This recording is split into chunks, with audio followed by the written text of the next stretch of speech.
standpoint, we feel like, we're not in competition with other baseball teams. We're in competition with the world. And I know that sounds very generic and kind of like, all right, how does that even make sense? But if you think about it, we're competing for people's time. We're competing against the couch. We're competing against Netflix. In our merchandise world, we're competing against Amazon. People want things faster. They want things at a better price. They want things, with less clicks online. They want things with easier access. So we're in this big competition across the world. So that's kind of like this vision that we're on in the next 5 years. Anyways, let me get back to the beginning, kind of the origin story of this, and that'll explain why we're starting to make this pivot over the next 5 years. When we came to Savannah, in 2015, baseball had existed in Savannah for like 90 some odd years. And so professional baseball has existed on these grounds since 1926. Almost 100 years. We're coming up on the 100th anniversary of baseball existing in Savannah. And so professional baseball had existed here for 90 some odd years. When we came into this marketplace where basically the fan base and the team said, baseball should no longer exist in Savannah. The stadium's bad, the city's bad, the fans are bad, the market's bad. It was just a litany of excuses really that we felt, explaining the negativity that was surrounding this team and this stadium and this market. What we found was that it was just a baseball team. And, if you guys, obviously in the baseball industry and especially in sports, when baseball season comes around, you can find a baseball game almost anywhere you look, whether it be a Major League Baseball game, minor league baseball game, a high school game, a local college game, a game on TV. Like, you can find a baseball game anywhere. And there are 100 and some odd minor league teams. There's 30 major league teams. There's 200 colleges. There's local high schools. And so you can find a baseball game anywhere. Well, what makes you different? That's the question that you always have to ask, whether it's in the sports business or whether it's just in business in general. What makes you different in the marketplace, and what are you bringing to the marketplace every single day that gets people fired up to do business with you and gets people fired up to talk about you and find out about you? And that's the challenge that we walked ourselves into. Because, as you guys might know, if you're familiar with college summer baseball, we are not the New York Yankees. We are not going to compete for a World Series. We are not the Atlanta Braves. We're not AAA. We're not AA. We're not single A. Like, we are the lowest possible level of like competitive baseball there is. So imagine going into a marketplace that is seen professional baseball and witnessed professional baseball for 90 some odd years. And we come in and we say, hey, we're back. We're a college summer baseball team, and we're going to save Grayson Stadium, and we're going to, save baseball and all these kind of, Pollyanna type things. And we got laughed at a lot. Like, I remember going to meetings, pitching these new ideas, talking about, we're going to have dancing players and we're going to have crazy mascots and we're going to have all these amazing things. And people are like, yeah, right. Like, if the professional team couldn't succeed here, how in the heck is a college summer wooden bat league going to succeed here? And so we are fighting this battle. And what I'll tell you guys is, if you try to go out there and compete the same way that everyone else is competing, and they have bigger names, bigger resources, bigger backing, bigger investors, like, you're just going to get beat. And people don't care about what has been. They care about, well, what's going to be different? What's going to be new? What's going to be unique? And what we ended up doing was we got caught in the same kind of the same hamster wheel of just marketing like everyone else, trying to promote like everyone else, doing the same crap that people had done here for 90 years as we were trying to launch this new team and launch this new venture. And so at that point, what we realized was like, okay, we can say that we're going to be dramatically different. We can say all these things. We can, promise all these amazing experiences, but we've got to put, basically, we've got to put pen to paper and say, this is what we're actually going to do. And this is the, we got to show people that there's going to be actual dramatic differences in this thing. And so that's where the name the team contest came into play. And so it was, I believe it was November of 2015. We were kind of trudging through these things. We had sold like 4 season tickets and like 1 sponsorship package. I think in like 4 months. So it was like really going well. Like, we were crushing it.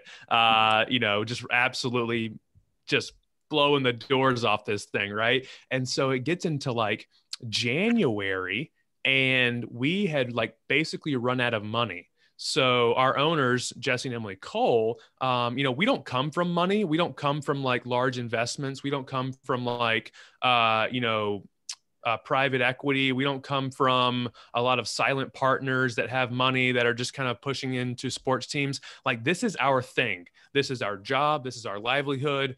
Jesse and Emily Cole, who own the team, like, this is their thing. They didn't get rich somewhere else. They don't have a bunch of other businesses that are really successful and they're like pumping money into it to keep it afloat. Like, this is our thing. And so we had sold off a couple properties to kind of get this thing going, but it's a lot of debt and it's really expensive to like get off the ground. And so we got to a point in January where we're like, we're just getting by, hoping to make payroll on Friday. You know what I mean? And so that's a scary position to be in.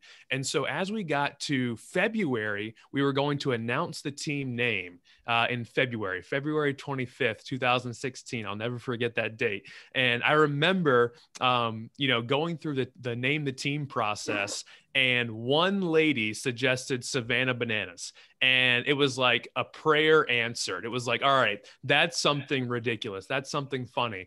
As we were thinking about it, we were like, all right, Savannah Bananas, it's so stupid that it actually might just work. It's not like we can sell any less tickets than we've already sold, right? Like, we can't sell much less than 4.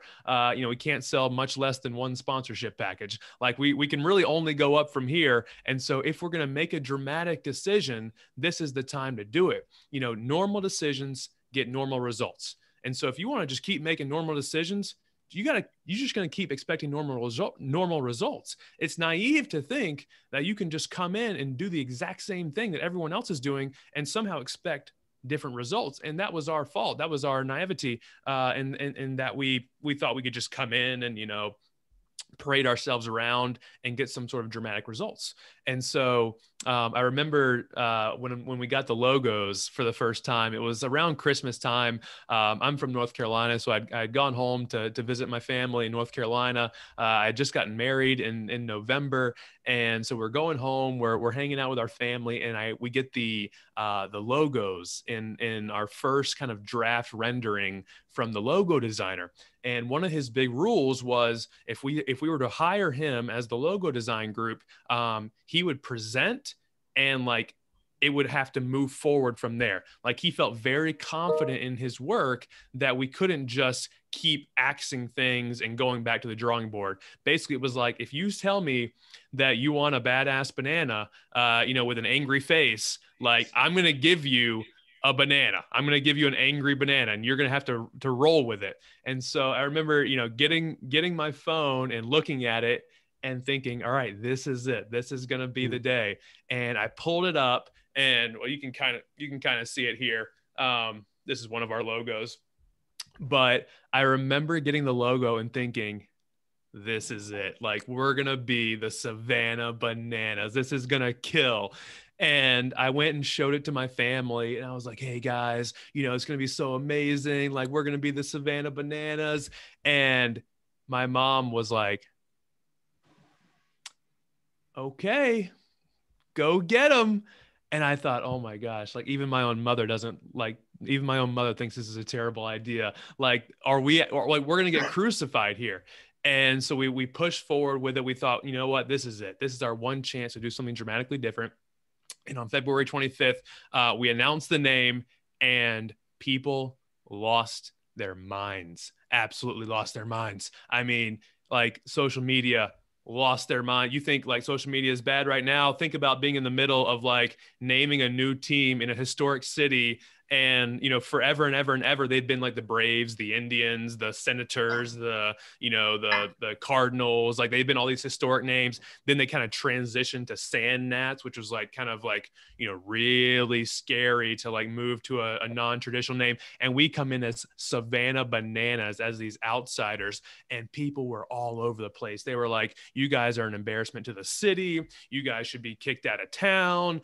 Can't believe this is a joke. But then you had other people who were like, this is amazing. We want to come to all the games. And so what happened, and the lesson from all this is, you've got to do things that create attention. You've got to get people talking about what you're doing in your space and in the marketplace, because if you don't have their attention, what do you have? And attention is different than a marketing plan. Marketing is more about just like, you're trying to generate sales. You're trying to work people through a system, trying to work people through a funnel, try to get them from like seeing something to making a decision, and the 3 or 4 steps that might go through that. Attention is, we're doing something so unique that people just can't help themselves but talk about it. And when you get people talking, that is way more powerful and way more cheaper than any sort of advertising campaign, marketing campaign, anything. Getting people talking is what wins. And what we do on a daily basis, especially during our games and especially when we, launch different campaigns, is what are we going to do to get people talking? We've got to get their attention. There's a famous quote. Jesse has it in his office down the hall, and it's P.T. Barnum, the famous circus ringmaster. And the quote says, "Something terrible happens without promotion, nothing." And the worst possible thing you can get in a marketing campaign or a launch or an attention campaign is nothing. At least get some negative reactions, get something out of these people. But if you put something out and it's just crickets, you better slash that thing, get it away, get it out of there, like go back to the drawing board, do something that creates attention. And so in that moment is when things really started taking off for us. We finally got people's attention. They finally started talking about us. And at that point, I think is when people realized this place is going to be different. This place is going to be unique. They're going to challenge the normal. They're going to challenge what's been done here in the past. And so at that point, we just started asking people like, look, you got to come to one game. You got to test this out. You got to try this out. It's more than a name. It's more than just a quick hit on a marketing schedule. It's more than just, oh, they got a funky logo or they got a funky uniform design. This has got to be our brand message from here to eternity, that we are going to do things unique, fun, different. It's going to be entertaining. It's going to be about kids. It's going to be about families. Like that is going to be our brand. It's going to be edgy. It's going to push the envelope a little bit. We're not just going to settle for what's been done in the past. We're not just going to settle for what's always been done here. We're going to push the envelope on what things can be done in the future. And so that set us on a trajectory to do things dramatically different. You guys have probably seen it. You've seen the dancing players. You've seen the dancing first base coach, where we literally substituted our base coach, our first base coach, for a break dancer, and he dances to Michael Jackson or anything else. We have our senior citizen dance team, the Banana Nanas, all 65 and up ladies who practice 3 times a week and entertain folks twice a week here at the stadium. We have our dad bod cheerleading squad, the Mananas, who are 4 larger fellows who like to enjoy themselves and cut off t-shirts and pom-poms and face paint and the sort. We have a banana band, a 20-piece pep band who roams the stadium and creates this kind of football atmosphere for people. And then they have these smaller performers, like we have like the sexy saxophone player who goes around and serenades people, to like Careless Whisper or something of the like. And so we've got all these characters that come together that provide this experience that is just so off the wall. And our aim is that people leave the game and go out and tell other people, you won't believe what I saw at the Bananas game last night. You won't believe how they had this character. you won't believe what it was like when the parade came out. You wouldn't believe they had a guy, playing in stilts, or you wouldn't believe they played a game in kilts. Like all these you wouldn't believe moments.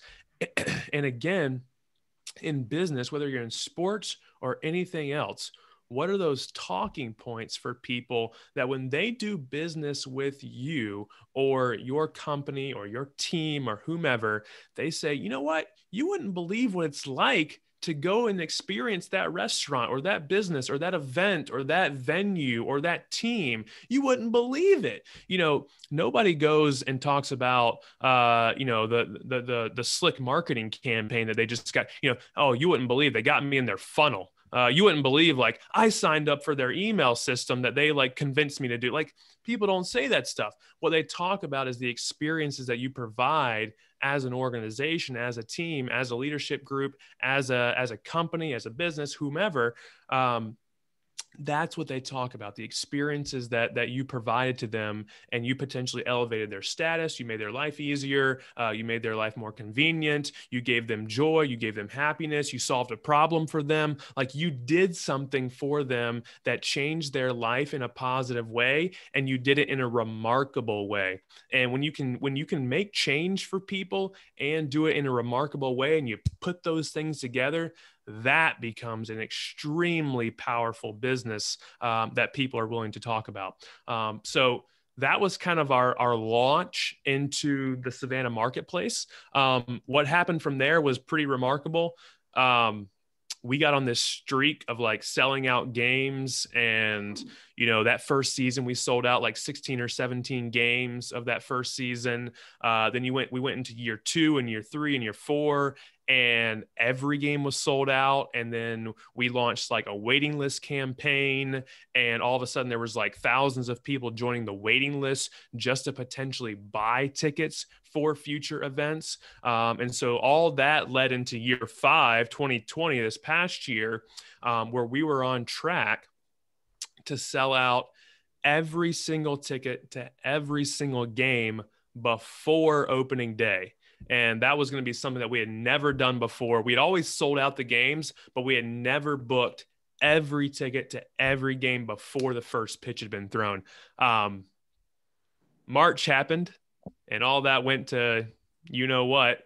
And we had to pivot, and we pivoted many times. I wrote a letter to our team and said, this is plan Z.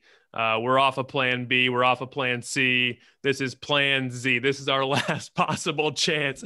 This is how we're going to do it. And it was at that point we were like, I don't know where we go from here. So obviously everything changed. We did the best we possibly could to survive this past year. But we've retooled, we've re-engineered, we've kind of recasted a new vision for the future.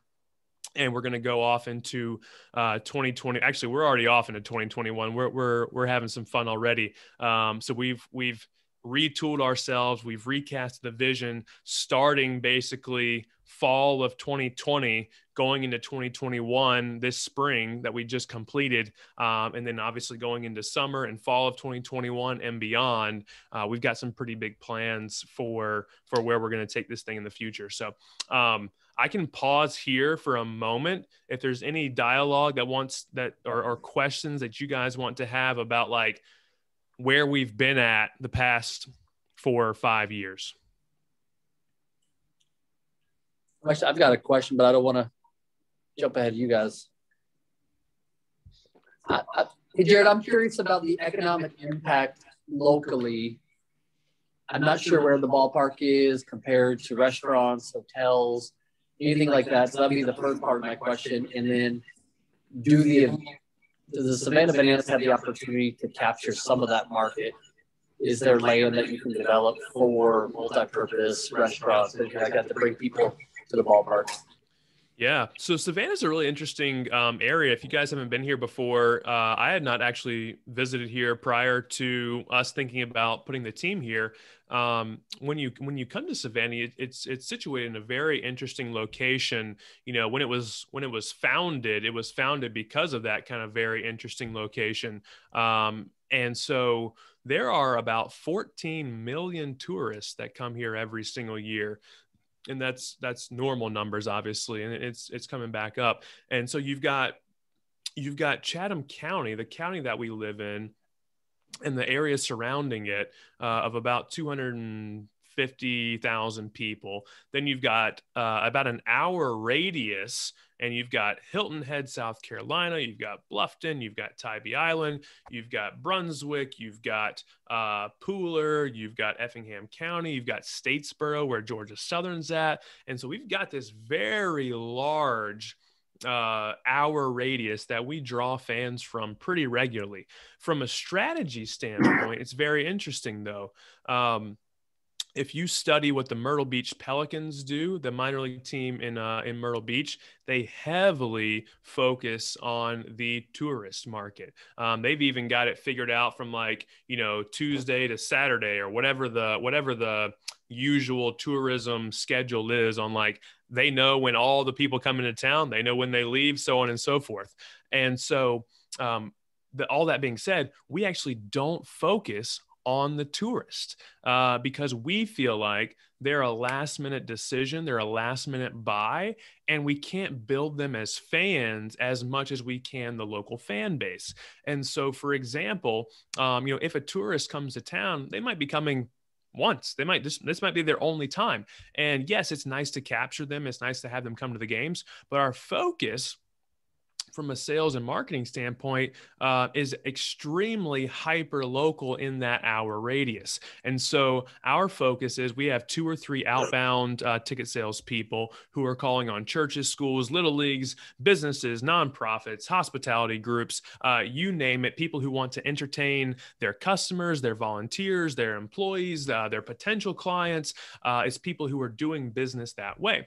The second group of people is the churches, the schools, the little leagues, people who are fundraising, people who just want to do group outings, people who want to get their constituents, if you will, together. And so that's the second group of people that are coming out. The third group is people who buy our packages. So 5-game plans, 10-game plans, things like that. And that is your kind of quintessential mom, dad, 2 kids who live in the neighborhood or live within a 30-minute, 45-minute radius of our ballpark. Our ballpark sits in the center of town. So it's about 10 minutes from downtown where all the tourism happens. And then it's about 20 minutes to the beach. It's about 20 or 30 minutes to kind of the suburbs. And then there's a large swath of suburbs to the midtown and south side of us. So we're extremely local in the ticket buyer space. What we found over time, because we've done a decent job of building a waiting list, is that when we put the last remaining tickets on sale, and so it might be about 10% of our inventory, 5 to 10% of our inventory. I know in 2019 when we did this, when we put the tickets on sale to the last remaining inventory, in the first 24 hours, there was like 26 different states represented, based off zip code. And so 26 different states outside of Georgia represented and buying tickets to come to games. And so we're starting to trend a little bit more towards like the out of town folks who are trying to come to Savannah, planning their vacation around coming to a game. And so that's been really fun to start following from like the differences in our fan base, because we've focused heavily on content, getting our marketing content out there, good storytelling, good videos, good photography, year-round content, not just baseball stuff, personal profiles, music videos, thematic things, whether it be based off holidays or made up holidays, parody videos. Like we craft a 24/7. Our goal is crafting a 24/7, 365 content plan so that we don't have a season and then an off season. If there's one thing that absolutely kills sports teams, it's the off season. I don't know of a league or a team except maybe the NFL that owns the offseason. You think about the NFL, I mean, it's like they've got the combine, they've got the draft day, they've got free agency, they've got, the college bowls, like they've got freaking ESPN owned up and down. Like they own the off season, but everyone else, I mean, baseball specifically, you get crushed in the off season.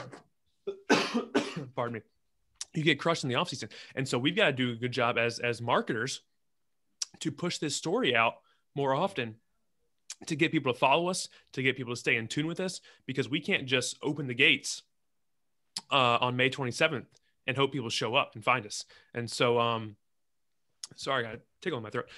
So from a overall like landscape of our fan base, it's trending a little bit more towards the out of town person who wants to come in and visit us. But yeah, we've got a pretty big group here about this hour radius that's really our fans.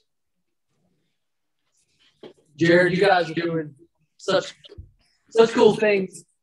I got to imagine lots of opportunities are coming to you as you're talking. I'm thinking of you guys' ability to have a marketing agency and consult companies and things like that. How do you know what to say yes to and what to say no to as your profile as an organization has grown? Oh man. We had this conversation all the time. And so I'll give you guys some examples of things we used to say yes to, but now that we're realizing don't align with our vision. And so 2018, I guess it was. So we had pretty rapid growth. 2016, 2017, 2018, we're really growing, number of tickets sold, merchandise, like it's really ramping up. We're seeing some really incredible, like hockey stick almost growth. And so we ran into capacity issues, like physical capacity issues. You know, we're not a technology company. We don't have unlimited inventory, right? Like we have a physical number of games we can sell, and we have a physical number of seats we can sell. You could argue that the merchandise is technically like an unlimited inventory. We're just not that big yet. And so we don't have unlimited inventory. And so we don't have the ability to scale very well and maintain that trajectory that we saw the first 2 or 3 years. And so what we thought was, okay, we could pivot to be an alternate events company. We have this beautiful baseball stadium. We've got, we only play 30 games. There's 365 days in the year. We've got 335 days to program other things. People love the Bananas. They love us. We can sell tickets. We can market. We can do all these things. And so we decided to launch a bunch of events. We launched concerts, and we launched food truck festivals, and we launched haunted houses, and we launched pet expos, and we launched kickball leagues, and like you name it, 5Ks. We tried it, and they fell flat on their face. It was the dumbest thing we'd ever done in our lives. And I take that back. They didn't fall flat on their face. They actually did worse. They were mediocre. I wish they would have just all fallen flat on their face. The worst thing that can happen is like, it's just average. And so they all did poorly. We spent a ton of time, a ton of resources. We hired people, unfortunately, not unfortunately like that we brought them on. They were the right people. They were great people. We put them in a terrible situation and gave them this animal that like didn't make sense. What we found by listening to the people that were coming and responding to some of these things, they were like, hey, this was cool, but like, when's banana season? When's banana season? When's banana season? And what we realized was people don't love the Bananas because they run food truck festivals. They don't love the Bananas because they run concerts or pet expos or 5Ks. They love the Bananas because of what we do that surrounds this baseball game, this baseball entertainment circus that we put on. And so, and the other thing was we were spending so much time trying to sell things. We were selling. It was gross. We were sending out emails all the time. We were saying, hey, buy this ticket, come to this event. And what we realized, again, was that we weren't able to sell any baseball tickets because we were selling everything else under the sun, trying to get people to come to these fall events. And we brought in, whatever amount of revenue, and it was so expensive to try to operate these one-off, fly-by-night events. And so we had to put an end to it. So we're not in the event business. Like we're not doing that anymore. And so that was a big pivot that we made and had to just chop. And so we paused kind of the event schedule for a while.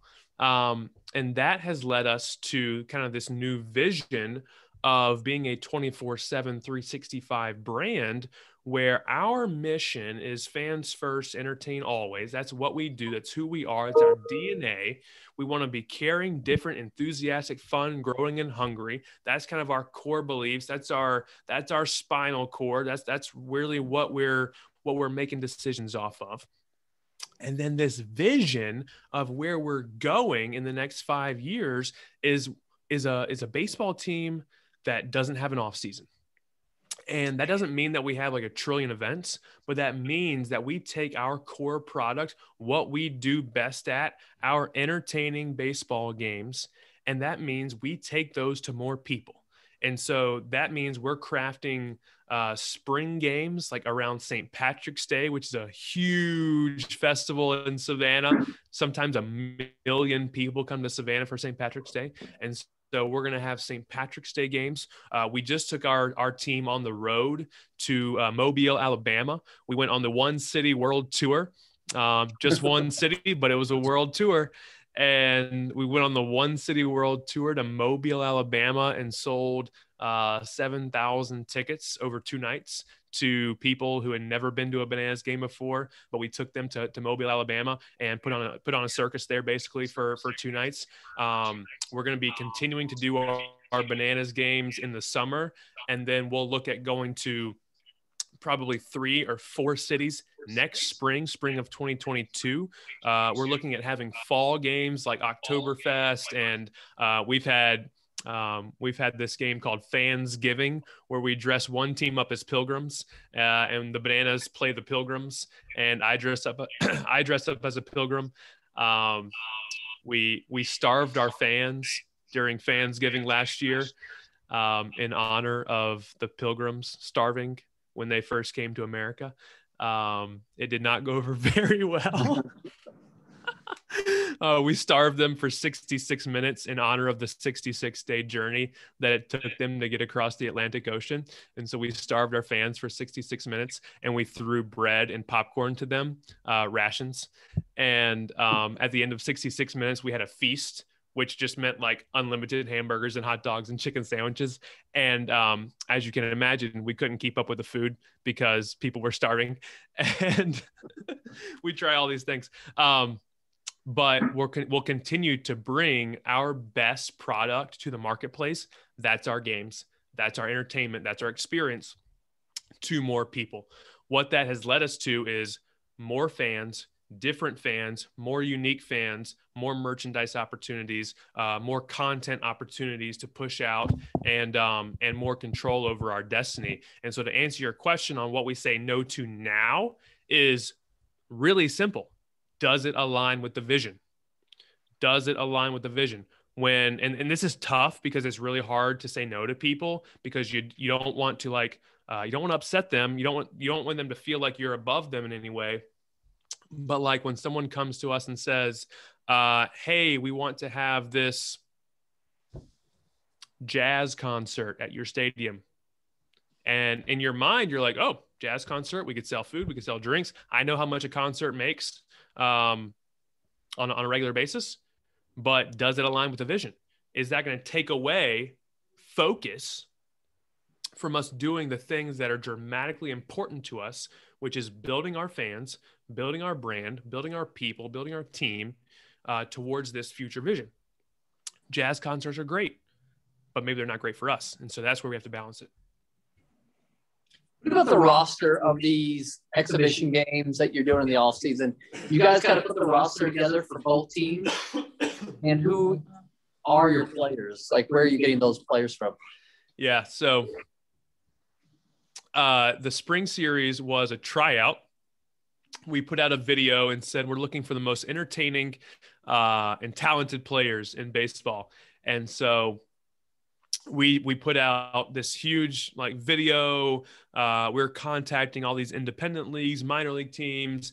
We were contacting our former players, trying to get them to be a part of it. Really, it was a casting call, if you will. And if you guys get the opportunity, if you haven't seen it yet, go on Netflix and watch The Battered Bastards of Baseball with Bing Russell. It is hysterical. It is beautiful. It is, you might cry if you really get into it. I feel like I feel like we watch it like every year just to like get excited about bringing this thing together. But what Bing Russell does is he brings together this cast of characters that also play baseball. And so that was our aim, is could we bring together this cast of characters who also play baseball, who want to be entertaining and who want to succeed in playing baseball. And so we had a tryout. We had about 75 to 100 players come from all over the country, guys from California, New Jersey, Texas, St. Louis, Georgia, obviously, all over. And they came to the tryout, and we had guys wearing costumes. We had guys wearing like NFL jerseys. We had one guy in a Hawaiian shirt and shades. We had two guys who could do backflips. We had one guy who showed up in stilts and a unicycle, and it was absolute chaos. And it was the most beautiful thing that I've ever seen in my life, that like all these guys came together trying to pursue that next thing, which was to, in theory, play professional baseball. And so, we paid both teams. We scouted and signed 35 players to fill both rosters. We had our coaches selected. We paid every player each game. We figured out housing for them. We figured out, transportation to and from, obviously going to Mobile. It was, as first class as we could possibly make it. And it proved to us that there's an appetite for people to play in these spring games and for fans to want to watch them. And they're playing our new banana ball rules format, which if you haven't seen that, it's our 9 rules to change the game of baseball and to make baseball more fun and more exciting and ultimately faster. And so you can't step out. There's no walks. There's no mound visits. You can steal first base anytime you want to.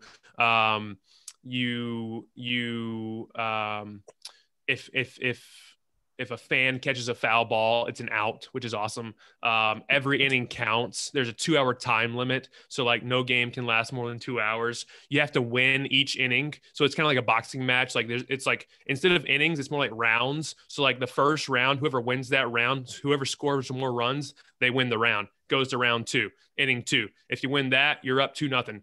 It's like match play in golf and boxing kind of combined. You have to win each inning.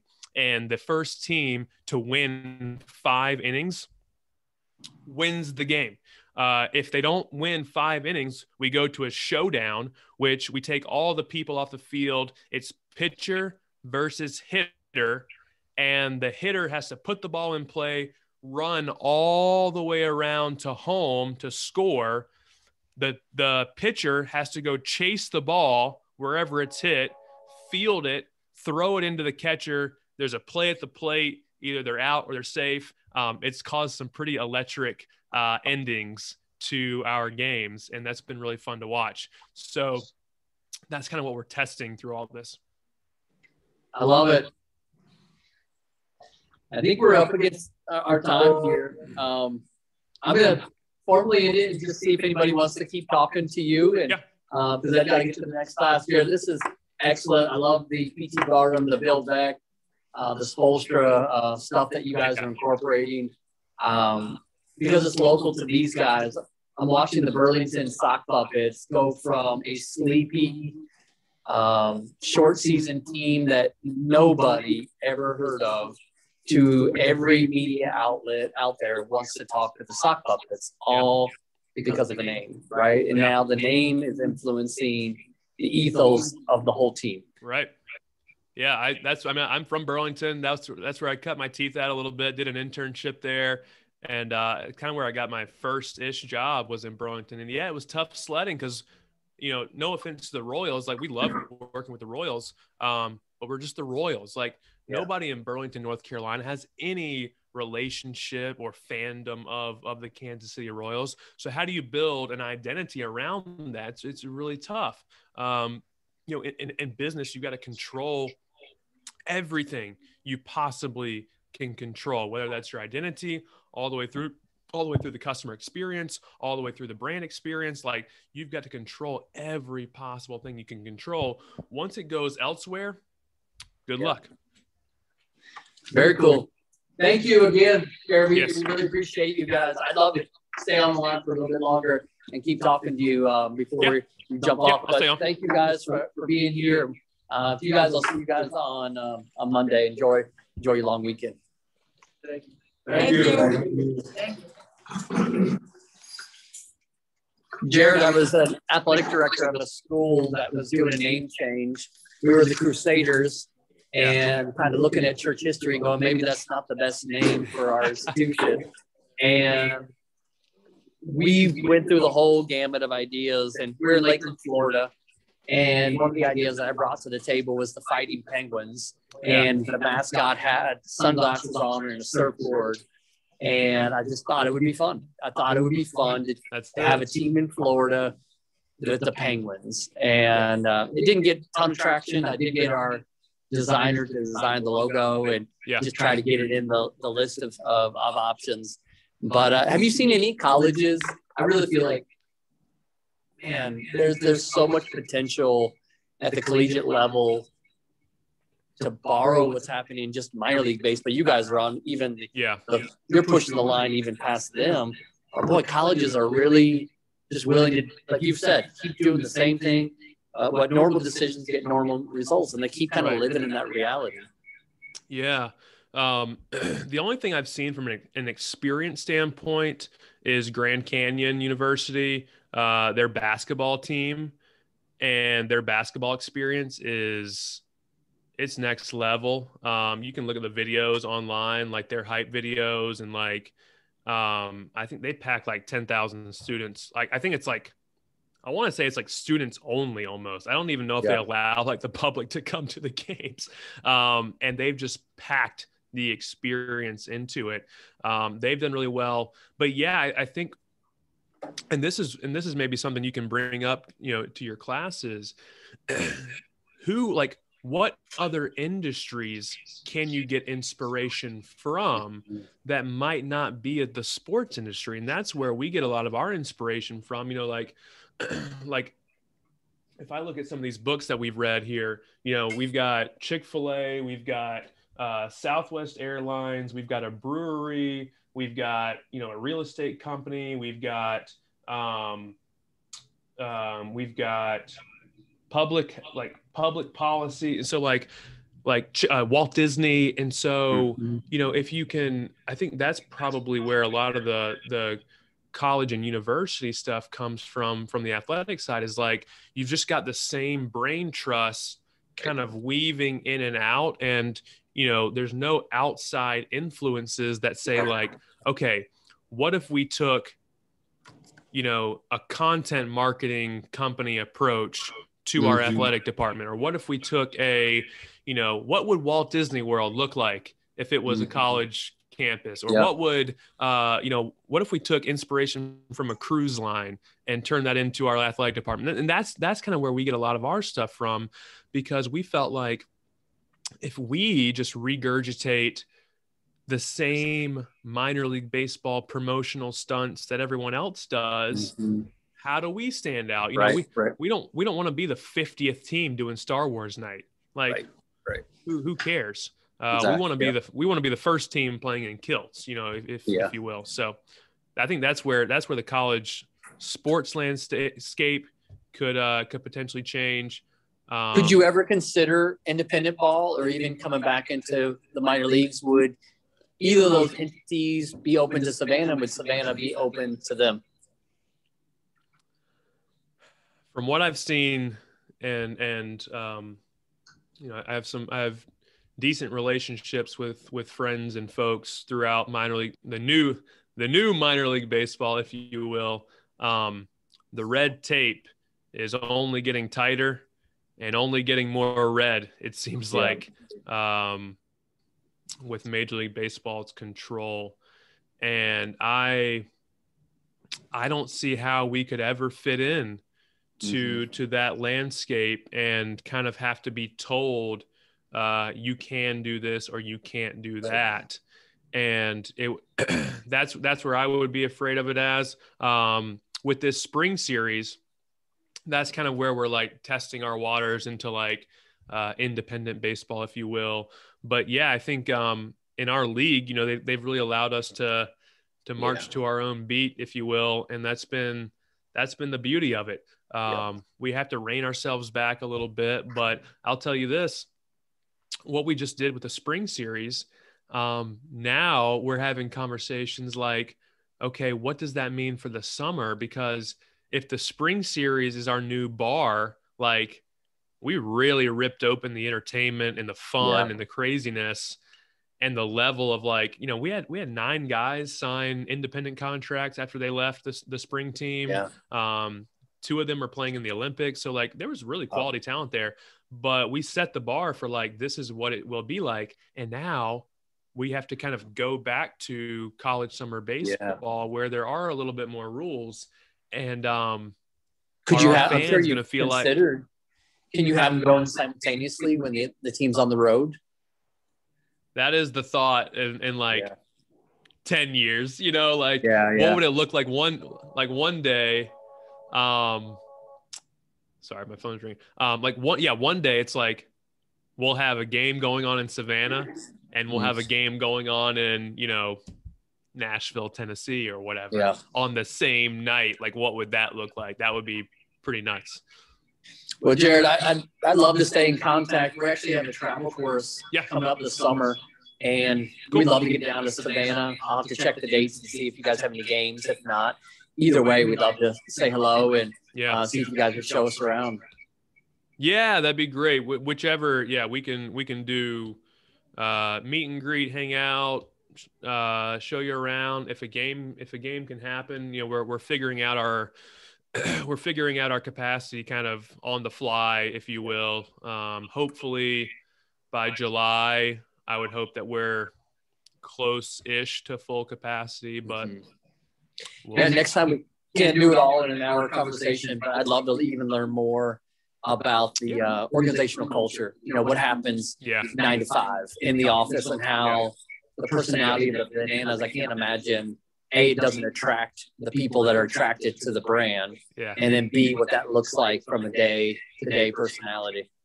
Yeah. I'll send you, I just did an interview with a organizational behavior leader at Georgia Southern. She runs a radio show as well. I'll send you our interview. We got to talking a lot about, like, I think I said the word people like 50 times. And it was a lot about like the organization and like how we structure things and all that. So I'll send you that interview. You can at least listen to that, and maybe that'll spur some future discussion. The school I was at, it was a Christian school in Lakeland, Florida. And, you know, our niche was kind of recruiting athletes that wanted to be in that mission. Right. But I always tell our coaches, the moment we lower that banner, that flag, we are just like every other institution. In fact, it gave us an advantage. And I think that's what you guys have stepped into, because you've moved towards a niche, because you stand for something, and you have an identity of brand. People are attracted. Not everybody's going to be attracted, but the people you want are coming and actually get you on lists. We used to say we got on lists we didn't belong on. We were a small NAIA school that a student athlete from the University of Florida was decided between us and there, because we stood for something that caught their attention and said, let me pick between these two. I think so often people ignore their niche because they want to go with the flow, but the niche is what's going to get you in conversations that you don't belong in. Yeah. What can you be number one in? You know, and if you've got a niche and all of a sudden you're number 50, like how do you carve out a slice of that so you can become number one in something? And so it's and you're right, like it's right for someone, and it's not right for everyone, and that doesn't make them a bad person. That doesn't make them, you know, unqualified for certain things. It's just like, hey, you just don't fit here, and that's okay. We'll find you something else. I had a boss, he said the best time to fire somebody is during the hiring process. And basically he was saying, you set the expectations so high, they don't want to be on your team. Yeah. And that's what the on-ramping can do is really reinforce your culture. Yeah, that's right. That's right. Well, it was great, Cool. great being a part of this. Yeah, thank you, Jared. All the best. Okay, we'll see you. Bye-bye. Thank you, Justin.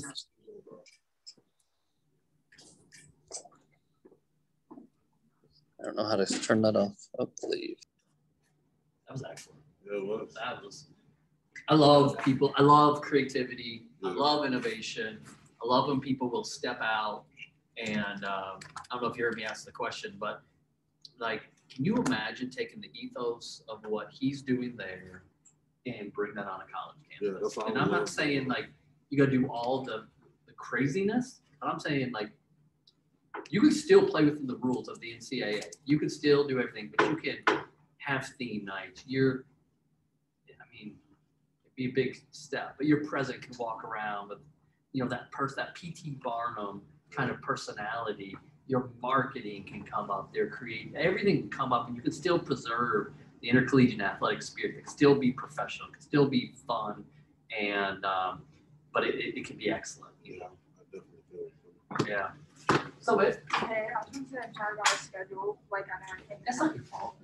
Well, my dad's gonna drive me today so I can come to class, and then she pushed the game. She told the wrong time for tomorrow, for Friday, so I'll be in here for Friday too. Okay. I don't hold that against you. That's not, you're a student athlete. You have to do what the athletic department and what the coaches are providing. You're just the middle person that gets taught. And I'm just going to show you the schedule for the rest of this. Like the staff is this is supposed to be the 23rd, so that would be a Friday. And then that should be like the under Wednesday class tomorrow because this is like the 20th, and then it'll be that Friday. That's good. Yeah, that's the last one.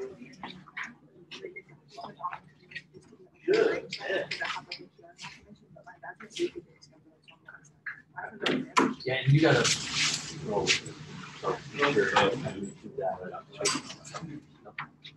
I'll put that on you. You're in a tough spot. Joe showing off those wheels, that triple, man. Yeah. That's gonna come your thing, man. You got a triple? Yeah. You're like the DiMaggio of triples, I like that right to the line. I think it's been nice to me. Yeah. Big win, guys. That was excellent. Well done. Good game.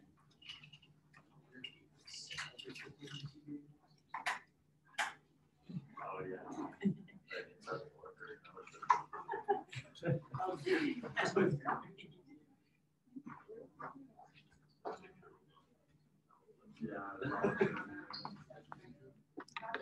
Hey, what is? How class goes? Good. Yeah. Yeah, we're doing presentations, so kind of like the same thing here. Just have time to start. The reacting, we just have to document some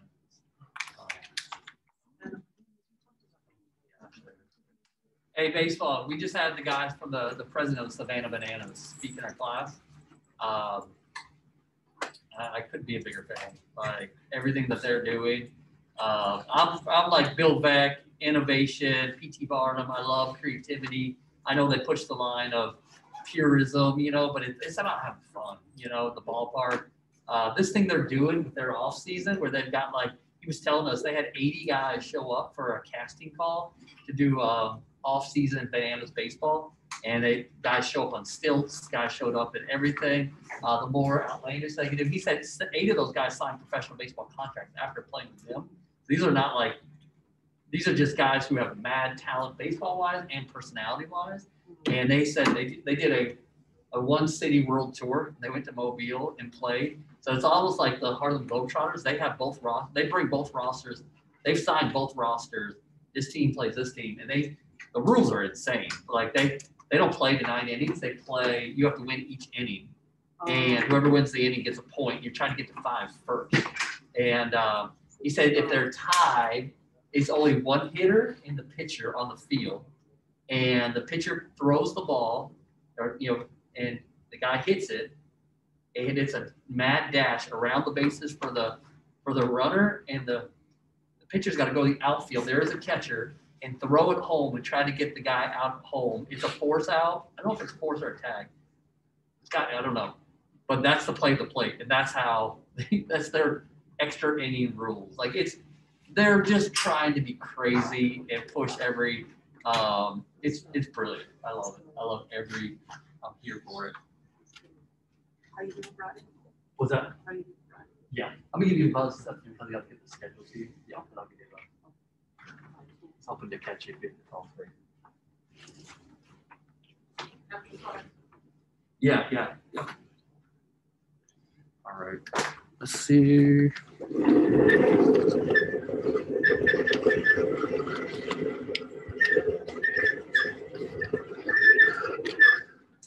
Stop recording.